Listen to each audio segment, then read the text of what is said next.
अस्सलाम वालेकुम guys, this is mister Nizo. I hope you will be fine. आज का वीडियो बहुत ही ज़बरदस्त होने वाला है कि हिंदू किस नबी की उम्मत है।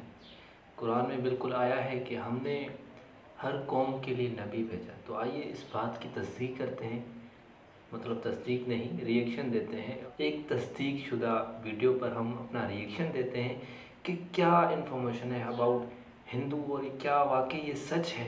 चलो स्टार्ट करते हैं। अस्सलाम वालेकुम दोस्तों, मेरा नाम है असीम शफकत और आप देख रहे हैं हंसी टीवी। कुरान करीम की सूरा राद के अंदर अल्लाह पाक ये वाज़ेह तौर पर फरमाते हैं कि हमने हर कौम के अंदर नबी और डर सुनाने वाला भेजा। फिर हदीस मुबारक से हमें पता चलता है कि पूरी दुनिया की हर एक कौम और हर एक जगह पर इंसानियत जहाँ पर आबाद थी 1,24,000 पैगम्बर भेजे गए, लेकिन नाम से जिक्र सिर्फ और सिर्फ 25 पैगम्बरों का है। क्योंकि अगर इन सब के नाम, जिंदगी और कौमों के हालात बयान होते तो ये कुरान करीम हिदायत और इबरत की किताब की बजाय तारीख की किताब ज़्यादा मालूम होती, इसीलिए इनका जिक्र करना ज़रूरी नहीं था। मगर आज हिंदू मज़हब के मानने वाले लोगों का यह दावा है कि इनका सनातन मज़हब यानी हिंदू मज़हब मुसलमानों की तारीख से भी हज़ारों साल पुराना है और ना ही हिंदुस्तान की सरजमीन पर कोई नबी भेजा गया। इनके पास भी कुरान करीम की तरह भगवान की तरफ से भेजी हुई किताबें वेदास की सूरत में मौजूद हैं, जिसमें किसी भी पैगंबर का कोई जिक्र नहीं। जबकि सूरा अल अंबिया आयत 107 के अंदर अल्लाह पाक फरमाते हैं कि हमने आपको तमाम जहानों के लिए यानी क़यामत तक के इंसानों के लिए हिदायत बनाकर भेजा, जिसका मतलब है कि इसमें हिंदुस्तान की सरजमीन भी शामिल है। तो फिर हिंदू मज़हब के मानने वाले इसका इनकार क्यों करते हैं? अगर इस सरजमीन पर कोई नबी वाकई नहीं भेजा गया तो फिर हज़रत मोहम्मद सल्लल्लाहु अलैहि वसल्लम का जिक्र इनकी किताबों के अंदर कैसे मौजूद है? नूह अलैहिस्सलाम और इनकी कश्ती का जिक्र कैसे बयान किया गया है? हज़रत ईसा अलैहिस्सलाम की वापसी का जिक्र कैसे बयान हुआ है? एक अल्लाह की इबारत का क्यों कहा गया है? अगर ये वाकई इस कौम के अंदर हिदायत के लिए आने वाले किसी नबी की तालीमात हैं जिन्हें वक्त के साथ बिगाड़ दिया गया, तो वो कौन से पैगंबर हैं? यानी सवाल ये है कि ये हिंदू किस नबी की उम्मत हैं? आइए इन सवालों का जवाब तारीख से तलाश करने की कोशिश करते हैं और ऐसे हकायक जानते हैं जो तमाम हिंदू पंडित, स्कॉलर्स और तारीखदान आज तक दुनिया से छुपाते हैं। हिंदू मज़हब के मानने वालों का यह दावा है कि यह दुनिया का सबसे कदीम तरीन मज़हब है, इतना कदीम कि जब इस्लाम या मुसलमान लफ्ज़ का वजूद तक मौजूद नहीं था। जो कि सही भी है, क्योंकि कुफ्र और शिर्क की इब्तिदा इसी दिन से हो गई थी जब हज़रत आदम अलैहिस्सलाम के बेटे काबील ने हाबील को कत्ल किया और इनसे अलग होकर कुफ्र और शिर्क के अंदर मुब्तला हो गया। हज़रत इब्राहीम अलैहिस्सलाम की कौम भी बुत परस्त थी। मूसा अलैहिस्सलाम की कौम ने भी एक वक्त पर सोने के बछड़े की इबारत शुरू कर दी, यहाँ तक कि नबी पाक सल्लल्लाहु अलैहि वसल्लम के ऐलान नबूवत से कबल काबा के अंदर 360 बुत मौजूद थे, जिन्हें फतह मक्का के वक्त सहाबा कराम ने तोड़ तोड़ कर टुकड़े टुकड़े कर दिया। जिससे यह मालूम होता है कि बुत परस्ती तो दुनिया के पहले इंसान हज़रत आदम अलैहिस्सलाम की एक नाफरमान औलाद के वक्त से आज तक मौजूद है, मगर इसका ताल्लुक किसी मजहब से नहीं बल्कि गुमराही से है जो कि शैतान इनसे करवाता रहा।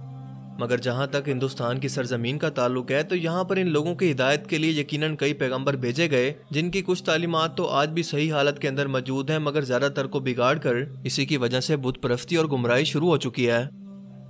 क्योंकि इन किताबों में आज भी एक खुदा की इबारत का हुक्म दिया गया है। ये बताया गया है कि खुदा का कोई शरीक नहीं, वो एक है, इसकी कोई औलाद नहीं, मगर फिर भी इसकी कई मूर्तें बनाकर और इसके शरीक खुदा बनाकर इनकी पूजा होती है। और अब तक हिंदू मज़हब के अंदर छोटे बड़े तकरीबन कई मिलियन खुदा बनाए जा चुके हैं। हिंदू स्कॉलर्स का यह दावा है कि इस्लाम की शुरुआत आज से 1400 साल पहले हुई, मगर हिंदू मज़हब इससे भी पहले दुनिया का पुराना तरीन मज़हब है, इसीलिए इस्लाम का हिंदुस्तान की सरजमीन से कोई ताल्लुक ही नहीं है। लेकिन ये कम अकल इस बात को नहीं जानते कि दुनिया का पहला पैगंबर ही हिंदुस्तान की सरजमीन पर उतारा गया था। जी हाँ, हज़रत आदम अलैहिस्सलाम को दुनिया में उस वक्त हिंदुस्तान की सरजमीन श्रीलंका की एक पहाड़ी पर उतारा गया था, जहाँ पर आज भी इनके कदम का निशान मौजूद है। यानी सरजमीन पर पहला ही कदम एक मुसलमान और पैगंबर ने रखा, जिसका मतलब कि इस्लाम की इब्तिदा अरब से नहीं बल्कि हिंदुस्तान से हुई। क्योंकि मुसलमान लफ्ज़ का मतलब है अपनी ख्वाहिशों को रब के हवाले कर देने वाला, इसका हुक्म मानने वाला इंसान। हैरत अंगेज तौर पर लफ्ज़ आदम भी संस्कृत ज़बान का लफ्ज़ है, जो कि हिंदुस्तान की सरजमीन की ज़बान है, ना कि अरब की ज़बान, जिसका संस्कृत में मतलब है कि पहला, शुरुआती या ओरिजिनल। इसीलिए आदमी का मतलब है आदम अलैहिस्सलाम की औलाद, जिन्हें कदीम संस्कृत की किताबों के अंदर संबुआ मनु कहकर पुकारा गया है। और अगर हिंदू किसी तरह से इनके वजूद से इनकार करने की कोशिश करें तो ऐसा बिल्कुल नामुमकिन है, क्योंकि इनकी मुकद्दस किताब ऋग्वेद और भविष्य पुराण में आदम अलैहिस्सलाम की तख्लीक, फरिश्तों का इन्हें सजदा करना, आदम अलैहिस्सलाम से हज़रत हवा की तख्लीक, शैतान का इन दोनों को बहकाकर जन्नत से निकालना और फिर ज़मीन पर उतारने का जिक्र वाज़ेह तौर पर मौजूद है। भविष्य पुराना चैप्टर 4 to 7 के अंदर ये तमाम वाक़या बयान है, बिल्कुल ऐसे ही जैसे कुरान पाक की सूरह अल-बकरा में और इंजील मुक़द्दसा में भी। मत्तिस्या पुराना के अंदर लिखा है कि खुदा ने आदम अलैहिस्सलाम के जिस्म को 2 हिस्सों में तकसीम किया, एक को संबुआ मनु यानी आदम और दूसरी को फीमेल यानी शत्रु पाका बनाया, जिन्हें मुसलमान हज़रत बीबी हवा के नाम से जानते हैं। जिसका मतलब अगर इन तीनों दुनिया के सबसे बड़े मज़ाहिब के अंदर एक जैसी चीज़ें मौजूद हैं तो इनका सोर्स भी एक ही होना चाहिए, यानी एक खुदा। श्रीलंका की सरजमीन से हिंदुस्तान की सरजमीन को जोड़ने के लिए कदीम तरीन कुदरती ब्रिज आज भी हज़ारों सालों से पानी के दरमियान मौजूद है, जिसका बनना कोई इत्तफाक नहीं है। इसके बाद सबसे अहम सवाल यह है कि इस हिंदू सरजमीन पर किस पैगंबर को भेजा गया होगा। क्या इस बारे में हमें तारीख में कोई शवाहिद या सबूत मिलते हैं?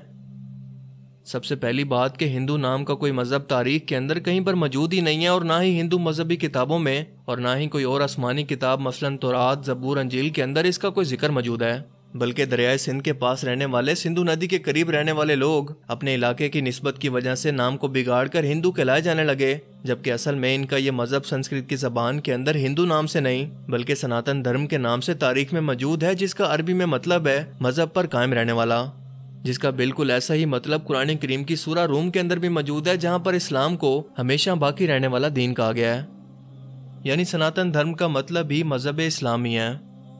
तारीख के हवालों और मजबूत दलाइल से ये पता चलता है कि ये वेद किसी और पैगंबर पर नहीं बल्कि आदम सानी यानी हज़रत नूह अलैहिस्सलाम पर उतारे गए, जिसमें इन्हें महानुआ कहा गया है। वेदों में पैगंबर और अजीम शख्सियात के लिए मनु का लफ्ज़ इस्तेमाल किया गया है, लिहाजा नूह अलैहिस्सलाम को बड़े सैलाब वाला मनु कहकर बयान किया गया और इनकी कश्ती से लेकर सैलाब तक का तमाम वाक़या तफसील से मौजूद है, जैसा कि कुरान करीम की सूरह हूद में और बुक ऑफ जेनेसिस चैप्टर 7 के अंदर भी ये बयान है। वेदों में लिखा है कि जब बड़े सैलाब के बाद दुनिया फिर से आबाद होगी तो मैं इन वेदों को नाफिज करूंगा, और भविष्य पुराना चैप्टर 4 to 7 के अंदर नूह अलैहिस्सलाम के तूफान के बारे में बयान किया गया, और ये भी कि इस मनु को खुदा ने कश्ती बनाकर इसके अंदर जानवरों को सवार करने का हुक्म दिया, जिसके बाद एक अजीम तूफान आया जिसने भारतवर्ष यानी हिंदुस्तानी सरजमीन पर जिंदगी को ख़त्म कर दिया। लफ्ज़ नूह संस्कृत ज़बान के अंदर भी मौजूद है, जिसका मतलब है बोट यानी कश्ती वाला, वही मतलब जो कि अरेबिक ज़बान के अंदर है। इस दौरान ये वेदास फ्यूचर के बारे में बयान कर रही हैं कि कैसे एक बड़ा तूफान आने वाला है और कैसे एक बार फिर से इंसानियत की शुरुआत होगी। और वेदास में नूह अलैहिस्सलाम को कुल 74 जगह पर नाम के साथ बयान किया गया है। फ्रांस के एक राइटर ए डुबोइस ने हिंदू मजहब और रिवायात को 40 साल तक पढ़ा और बताया कि तूफान नूह के बाद हिंदुस्तान की सरजमीन एक सराह की तरह थी जिसे आबाद किया गया, और खुद वेदास भी बार बार नूह अलैहिस्सलाम को ही मुखातिब करके इनके वाक़यात बयान कर रही हैं, जिसका मतलब कि हिंदुस्तान की सरजमीन और नूह अलैहिस्सलाम के दरमियान एक ताल्लुक मौजूद है। और तूफान नूह के बाद जिन वेदास को नाफिज करने का बयान किया गया था वो हज़रत नूह अलैहिस्सलाम की ही तालीमात थी, जो इस तूफान के बाद इस हिंदू सरजमीन पर इनके एक बेटे की नस्ल से आगे फैलना शुरू हुई, जिसके बाद इस कौम ने गुमराह होकर बुत परस्ती करनी शुरू कर दी, क्योंकि तारीख के हवालों से हमें पता चलता है कि नूह अलैहिस्सलाम की कौम के जैसे देवी देवताओं की पूजा करने का तस्वुर दुनिया में कहीं और मौजूद नहीं था। कुरान करीम में नूह अलैहिस्सलाम की कौम को साबी कहा गया है, जो कि इराक की सरजमीन को कहते हैं, जहाँ पर हज़रत इब्राहीम अलैहिस्सलाम पैदा हुए, जिनकी कौम यही मुशरिक थी, जिन्होंने नूह अलैहिस्सलाम और इनके दरमियान आने वाले तमाम नबियों की तालीमात को या तो बदल दिया था या फिर भुला दिया था और इन्हीं बुतों की पूजा करती थी। इसके अलावा ये फरिश्तों की भी इबादत किया करते थे, इसीलिए खुदा के साथ साथ इन लोगों ने फरिश्तों की मूर्तियां बना बना कर इन्हें भी खुदा का दर्जा देना शुरू कर दिया, बिल्कुल ऐसे ही जैसे हर बड़े काम पर अल्लाह ताला ने फरिश्ते मुकर्रर किए हैं और वो अपने हर बड़े काम के लिए अल्लाह ताला की तरफ से पाबंद हैं। इसी तरह से इन लोगों ने हर काम करवाने के लिए एक अलग अलग खुदा मूर्तियों की सूरत में बना लिया।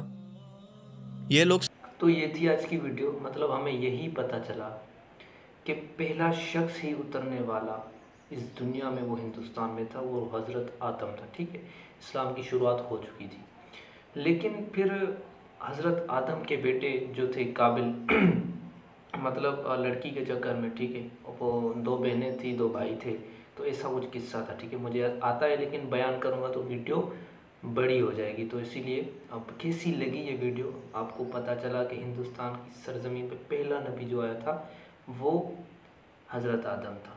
उसके बाद भी नबी आए थे, हज़रत नूह आया था, लेकिन पुराने दौर के हिसाब से नाम चेंज हैं तो इस वक्त वो मतलब तस्दीक नहीं हो सकती। और ऐसे पुरानी किताबें जो तस्दीक करने वाले कर भी रहे हैं और बता भी रहे हैं, जैसे ये हमने वीडियो देखी, आपको कैसी लगी आप कमेंट में लाजमी बताइएगा। अपना बहुत सारा ख्याल रखिएगा, अपनी फैमिली का बहुत सारा ख्याल रखिएगा। अल्लाह हाफिज़।